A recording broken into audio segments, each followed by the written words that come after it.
Hello，大家好，我是一路，欢迎来到我的频道。今天我给大家带来的是穿越题材的龙傲天行动漫《Overload》，中文名字叫《古王》。尤布多拉西鲁，一部公元2126年发布的 RPG 游戏，在当时的 DMMORPG 游戏里，因为广阔的舞台以及玩家的异常自由度而获得玩家的热烈追捧。12年之后，非常可惜，这款游戏迎来了官服的倒计时。在这12年期间，我们的主人公飞鼠虽然看着朋友们因为现实社会里面种种原因而不再上线，但是他却一直在玩这款游戏，维护着大家在这12年期间建造的工会纳萨利克大坟墓，一直想着他的伙伴们会回来重新上线。飞鼠，一个叫纳萨利克大坟墓的工会会长，他在这款游戏中选择了一种角色，也就是非人类的角色，是一个骷髅。工会里所有的成员全都是一种角色，没有人类。就在官服前，我们的主人公在纳萨利克大坟墓第9层圆桌会议厅遇到了2年未曾上线的朋友，工会的主要成员之一黑洛黑洛。彼此寒暄一下之后，飞鼠希望他能与自己一起等待官服的时刻，但是话没等说完，他便以自己想休息的理由而下线了。飞鼠虽然觉得很是遗憾，但是他也理解，毕竟大家在现实社会中都有着各自的生活、各自的家庭。在官服之前，飞鼠拿着工会的象征，带着过去同伴们创建的 NPC 在工会里面游走，回忆着开心的时光。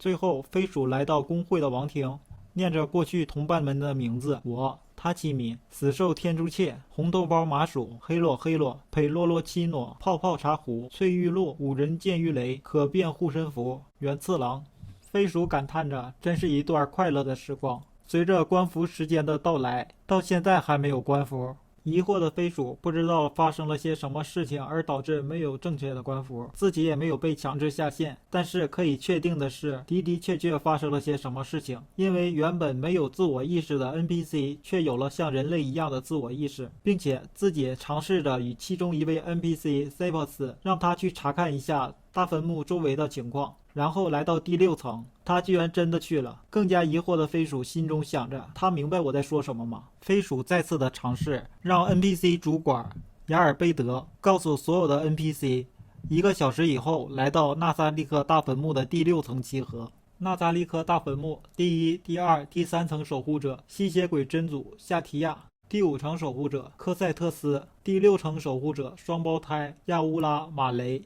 第7层守护者迪米武克斯。守卫的同时担任着 NPC 指挥官、NPC 总管雅尔贝德，守卫王庭的战斗女仆昂素星团。飞鼠让塞巴斯说明了一下情况，目前大坟墓的周边，以及征求了如何隐藏大坟墓的方法，并且询问了所有的 NPC 是如何看待自己的。结果得到的却是绝对的忠诚以及高度的评价。飞鼠现在可以确定的是，自己不知道什么原因连同大坟墓一起穿越到了另一个世界。随后飞鼠回到了自己的房间，确认了一下目前的情况。目前所有的情况和游戏世界里差距并不是特别的大，各方面的游戏条件依然存在，最大的不同之处就是 NPC 有了自我意识。飞鼠决定出去大坟墓转一转，但是来到大坟墓的第1层门口就被迪米武克斯发现，并且反对飞鼠不带任何护卫就走出大坟墓，一定要跟着飞鼠。仰望着异世界星空，飞鼠随口说了一句：征服世界也许是一件很有意思的事。迪米武克斯吃惊的信以为真，飞鼠想要征服世界的想法，并且在他心中牢牢记了下来。受到王国指派的战士长格杰夫前往王国周边调查，袭击各个村庄的集团，并将其剿灭。此时的飞鼠正尝试着使用远端透视镜的使用方法，发现了一个村庄遭受到袭击，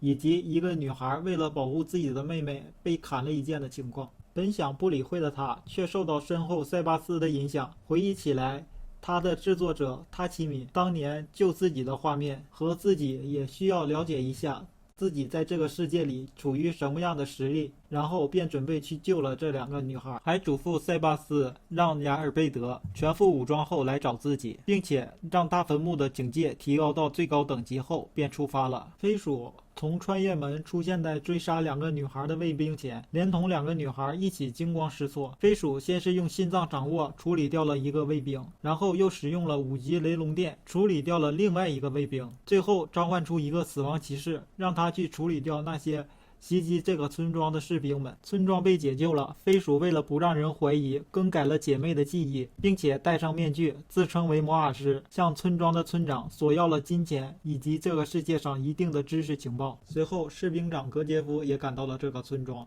知道了飞鼠救了这个村庄之后，重重地表示了一番感谢。斯连教国连同王国的贵族合谋，想除掉战士长格杰夫，派遣了多名法师以及阳光正典的指挥官，带着一个游戏中所存在的封印着高阶魔法的水晶去除掉它。飞鼠看着对方的法师带着召唤兽居然是游戏中低级的天使怪，很是不理解。格杰夫打算雇佣飞鼠一起迎战的时候，却遭受到了拒绝。但是飞鼠承诺他一定会保护这个村庄。飞鼠不想贸然的出手，因为飞鼠对这个世界了解的太少，如果贸然出手，很有可能让自己陷入困境，所以他只是给了格杰夫一个替换身份的道具，如果发现没有什么异常，确保安全的情况下，再与格杰夫进行身份对调。格杰夫带着士兵大张旗鼓地离开了村庄，想引开那些法师团队，但是格杰夫所带的士兵们根本就不是法师团队的对手，除了他自己，很快就全军覆没了。暗中观察着战斗的飞鼠估算着对方的实力，最后确认没有任何问题后，决定替换身体，